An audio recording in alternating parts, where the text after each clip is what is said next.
o ego como obstáculo na técnica hipnótica. No início da técnica hipnótica, o ego era visto como um fator negativo, que atrapalhava o acesso ao inconsciente. Hipnose como estratégia para superar o ego. A hipnose era utilizada com a finalidade de eliminar ou sobrepujar o ego, permitindo a exploração do inconsciente. Acesso ao ID como meta principal.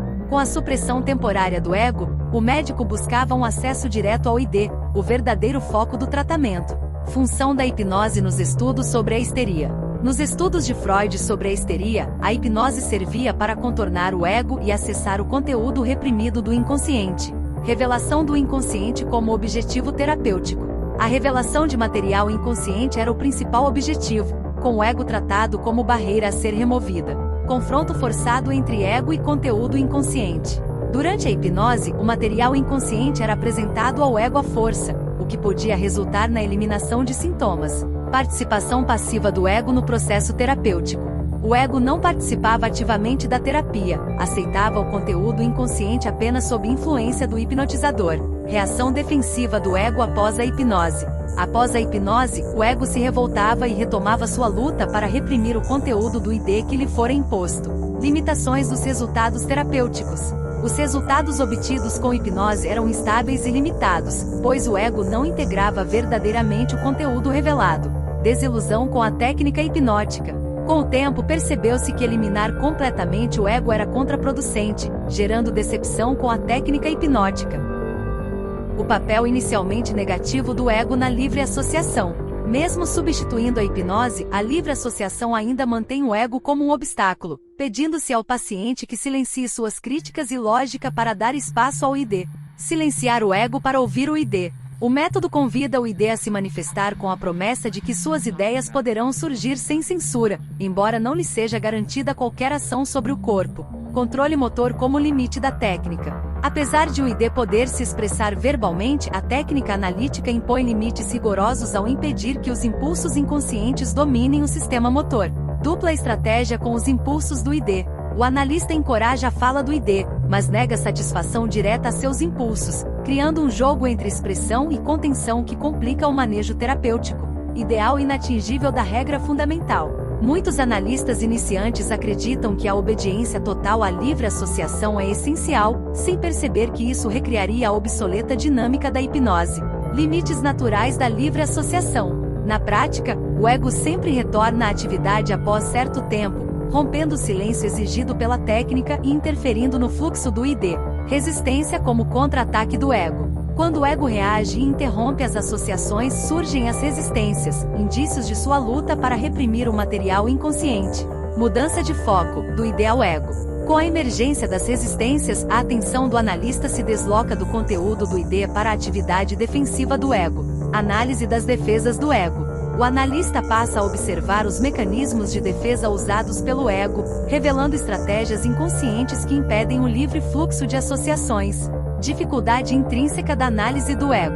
Diferente do ID, o ego não colabora para ser analisado. Seus elementos inconscientes resistem à consciência e tornam a análise menos direta e satisfatória. Método indireto na investigação do ego. A análise do ego exige inferências indiretas, como identificar omissões, inversões ou deslocamentos nas falas do paciente para reconstituir a defesa utilizada. Reconhecer os mecanismos de defesa. A primeira tarefa do analista na análise do ego é identificar claramente os mecanismos de defesa que foram ativados. Desfazer as defesas e restaurar o conteúdo. Após reconhecer as defesas, o analista deve reverter seus efeitos, restaurar o que foi recalcado, corrigir distorções e reintegrar o conteúdo isolado. Retorno da análise do ego à análise do ID. Com o conteúdo psíquico restaurado, o analista pode retornar ao exame do ID, dando continuidade ao processo terapêutico. Psicanálise como dupla observação. A verdadeira psicanálise se caracteriza pela atenção simultânea ao ego e ao ID, ao contrário da hipnose, que focaliza apenas um lado do psiquismo. Paralelo entre sonho e sessão analítica. O estado psíquico do paciente em análise se assemelha ao do sonhador, ambos suspendem a função do ego, seja voluntariamente, seja pelo sono. Inibição do sistema motor como condição analítica. Assim como o corpo é mantido imóvel durante o sono, a posição reclinada do paciente impede a atuação motora de seus impulsos durante a análise. Censura onírica e resistência analítica. As distorções no conteúdo dos sonhos, censura, são equivalentes às distorções nas associações livres, ambas reflexos da resistência psíquica. Função investigativa da interpretação dos sonhos. Interpretar sonhos revela conteúdos latentes do ID e permite reconstruir as defesas utilizadas pelo ego, contribuindo tanto para a análise do inconsciente quanto do sistema defensivo. O valor dos símbolos na compreensão do ID. Os símbolos oníricos representam conexões fixas entre conteúdos inconscientes e imagens conscientes, sendo ferramentas valiosas na análise do ID. Símbolos como atalhos interpretativos. A leitura de símbolos possibilita acessar o inconsciente sem precisar desmontar defesas egóicas complexas, encurtando o caminho da interpretação. Redução da complexidade pela tradução simbólica.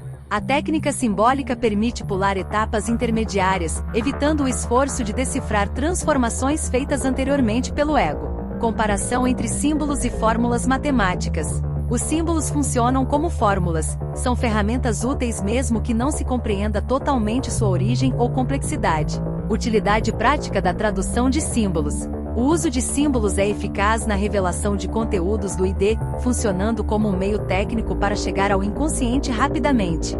Limitação da abordagem simbólica. Apesar de eficiente, a tradução simbólica não oferece uma compreensão mais profunda da psique do indivíduo, apenas revela fragmentos do inconsciente. Diferença entre acesso e compreensão profunda. É possível traduzir corretamente símbolos e acessar o ID sem, necessariamente, desenvolver uma compreensão analítica ampla do paciente. Instrumentalidade sem compreensão total. A linguagem simbólica é útil, mas instrumental, revela o que está oculto, sem explicar o porquê de tais conteúdos inconscientes existirem em determinada forma. Complementaridade entre técnicas analíticas. A interpretação de símbolos é complementar às outras técnicas da psicanálise, ajudando a desvendar o inconsciente, mas exigindo outras abordagens para compreender o ego. A técnica simbólica como ferramenta de eficiência. Ela não substitui o processo analítico completo, mas é uma ferramenta que aumenta a eficácia da investigação psicanalítica quando bem utilizada. Importância de integrar os métodos. Para uma análise profunda, é necessário equilibrar o uso de traduções simbólicas com a análise do funcionamento defensivo do ego e a escuta das associações livres. Parapraxias, vislumbres do inconsciente. As parapraxias são manifestações inesperadas do inconsciente, especialmente quando a vigilância do ego se enfraquece. Elas mostram o ID emergindo de forma repentina em situações do cotidiano. Deslizes reveladores. Esses atos falhos, como lapsos de linguagem e esquecimentos, também podem surgir durante a análise, revelando conteúdos inconscientes difíceis de acessar por outros meios. Valor inicial das parapraxias na psicanálise. Nos primórdios da psicanálise, essas ocorrências eram vistas como quase provas incontestáveis do inconsciente, sobretudo em pacientes resistentes à abordagem analítica. Mecanismos identificados nas parapraxias. Analistas reconheciam nelas deslocamentos, condensações e omissões, mecanismos psíquicos que revelavam o trabalho do inconsciente. Importância relativa das parapraxias na técnica analítica. Apesar de intrigantes, as parapraxias têm valor limitado na técnica analítica comparadas às irrupções do ID provocadas intencionalmente durante o processo terapêutico. A transferência como ferramenta principal. A interpretação da transferência é apresentada como o instrumento mais poderoso da análise, revelando conteúdos inconscientes profundos por meio da relação do paciente com o analista. Definição de transferência. Transferência é o reaparecimento de emoções antigas, vividas com figuras significativas do passado, agora projetadas sobre o analista devido à compulsão à repetição. Transferência como repetição, não criação. Essas emoções não são geradas pela situação atual da análise, mas revivem experiências passadas fundamentais, principalmente da infância. Classificação das transferências. Distinguem-se tipos diferentes de transferência conforme a complexidade dos conteúdos psíquicos envolvidos. Transferência de impulsos libidinais. Esse tipo simples de transferência envolve emoções intensas como amor ou ódio, aparentemente sem justificativa na situação atual. Resistência e vergonha no processo. O paciente pode resistir a esses afetos, sentindo vergonha ou desconforto ao perceber que tais emoções surgem sem motivo consciente claro. Origem infantil das emoções transferidas. Ao investigar mais a fundo, percebe-se que esses afetos derivam de experiências infantis, como os complexos de Édipo ou de castração. Função da transferência simples na análise. A identificação e realocação dessas emoções no passado ajudam a libertar o paciente de impulsos inconscientes atuais, favorecendo o trabalho analítico. Transferência como observação do ID. Esse tipo de interpretação permite acesso direto aos conteúdos do ID, revelando afetos reprimidos e mal compreendidos. Transferência de defesa, um caso complexo. A análise se torna mais complexa quando o paciente transfere não apenas os impulsos do ID, mas também as defesas construídas na infância contra essas pulsões. Defesas transferidas sem o impulso original.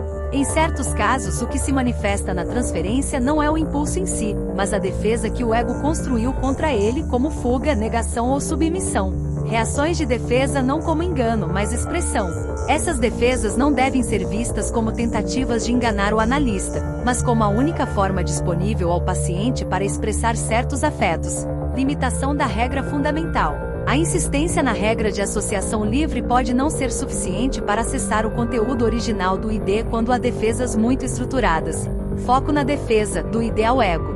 O analista deve mudar o foco para o mecanismo de defesa em si, rastreando o caminho da pulsão e sua transformação ao longo do tempo. Duplo ganho da interpretação da defesa. Essa análise oferece uma dupla vantagem. Revela tanto o conteúdo reprimido do ID quanto as estratégias defensivas do ego na infância. Dificuldade técnica da transferência de defesa. Esse tipo de transferência apresenta mais desafios, pois o paciente não sente essas reações como estranhas, mas parte de sua identidade. Ego e resistência à interpretação. Como as distorções defensivas já estão consolidadas, o ego do paciente não reconhece essas manifestações como repetição, mas como verdades atuais. Racionalização e colaboração limitada. O paciente racionaliza essas reações, dificultando a colaboração consciente e a aceitação de interpretações sobre seu comportamento transferencial. Análise de caráter. O ego no centro. Esse tipo de análise se aproxima da chamada análise de caráter, centrando-se nas funções defensivas e estruturais do ego. ID e ego, duas linhas de interpretação. As interpretações da transferência revelam conteúdos do ID e atividades do ego, ambos acessados de maneira retrospectiva pela análise. Livre associação e transferência. Na livre associação, a resistência revela o ego. Nas interpretações da transferência, as defesas e desejos infantis vêm à tona com mais clareza. Diferenças temporais das interpretações. Enquanto a livre associação não remete a um tempo específico, as interpretações da transferência esclarecem períodos inteiros do passado psíquico do paciente. Presente e passado nas defesas do ego. As resistências durante a análise revelam defesas que podem estar ativas tanto no presente quanto herdadas do passado. Representação na transferência. Existe uma forma ainda mais intensa de transferência, quando o paciente começa a representar, em sua vida real, as emoções e defesas transferidas. Limites da análise na representação. Essa representação, embora revele o ego em sua força natural, escapa à situação analítica tradicional, tornando difícil a intervenção terapêutica direta. Interpretação da representação. Vislumbre realista. Apesar da dificuldade, quando interpretada corretamente, a representação permite avaliar o peso e a energia relativa das diferentes instâncias psíquicas. 3 categorias de transferência. São identificadas 3 formas de manifestação da transferência na análise: tendências libidinais, atitudes defensivas e a representação simbólica, fundamentais para entender os desafios técnicos da psicanálise. Dificuldades na análise do ego e do ID. É mais difícil acessar o conteúdo inconsciente do ego do que os derivados do ID, não por limitação técnica, mas por menor familiaridade dos analistas com essa tarefa. Técnica e familiaridade analítica. A técnica analítica é igualmente eficaz para o ego e o ID, mas o desafio reside na experiência prática e no reconhecimento das sutilezas do ego inconsciente. O ego inconsciente e a nova compreensão teórica. A psicanálise avançou ao reconhecer que grandes partes do ego são inconscientes, rompendo com a ideia de que o ego seria apenas consciente e perceptivo. A ascensão da análise do ego. O estudo do ego ganhou importância à medida que se percebeu que seus conteúdos inconscientes também exigem investigação e podem fornecer material rico para análise. Resistência do ego como objeto analítico. Tudo que emerge do ego durante a análise também funciona como resistência, ou seja, um obstáculo à revelação do inconsciente, exigindo abordagem estratégica. a ambição de analisar o ego contra sua vontade. A meta do analista deve ser conduzir a análise do ego com a mesma firmeza e eficácia com que realiza a análise do ID, mesmo enfrentando resistência, unilateralidade e suas limitações. A análise focada exclusivamente nas associações livres e conteúdos simbólicos do ID oferece progresso, mas revela-se incompleta por ignorar aspectos do ego. Análise do ego e do superego por outra via. A investigação do ego e do superego se dá por meio do estudo das resistências e censuras, complementando a análise do ID. Necessidade de abordagem equilibrada. Somente a combinação das abordagens voltadas ao ID e ao ego pode gerar uma visão completa da personalidade psíquica, do contrário, o resultado é distorcido. Riscos de técnica focada apenas em símbolos. Uma técnica que prioriza excessivamente a tradução de símbolos trará à tona apenas conteúdos do ID, negligenciando as defesas inconscientes do ego. Justificativas insuficientes para o atalho técnico. Mesmo que se argumente que é possível acessar diretamente o conteúdo recalcado, a ausência da análise do ego compromete a compreensão das transformações pulsionais. Limites do conhecimento sem o ego. Conhecer desejos e fantasias não basta. É essencial entender os processos defensivos e as transformações que estruturam a personalidade. Consequências da técnica centrada no ego. Focar apenas na resistência e nas defesas fornece uma visão do ego, mas prejudica a profundidade da análise do ID, também essencial para o tratamento. Efeitos de um foco exagerado na transferência. A técnica baseada exclusivamente na transferência pode provocar estados regressivos que desorganizam o ego e transgridem os limites da situação analítica. O ego em estado de transferência intensa. Sob forte transferência, o ego se fragiliza, deixa de observar objetivamente e passa a agir, perdendo sua função analítica e fortalecendo a compulsão à repetição. Transferência como atuação e não como análise. Mesmo quando o ego se comporta como infantil na transferência, trata-se de uma atuação e não de análise, o que compromete o processo terapêutico. Decepções terapêuticas esperadas. A expectativa de aprofundamento com técnicas baseadas na transferência pode resultar em frustrações terapêuticas previsíveis, devido à atuação e não à elaboração. O caso da técnica em análise infantil. A análise infantil, quando excessivamente controlada, ilustra os perigos da unilateralidade, por limitar associações livres, uso de símbolos e transferência. Redução das vias de acesso psíquico. Ao restringir as ferramentas analíticas na análise infantil, perde-se acesso a conteúdos fundamentais do ID e das atividades inconscientes do ego. Fragilidade de uma técnica restritiva. Técnicas excessivamente seletivas impedem o analista de explorar completamente a psique da criança, mantendo-se apenas na superfície. A pergunta que resta: diante dessas limitações técnicas, surge a questão de como ultrapassar a unilateralidade e acessar as camadas mais profundas do inconsciente.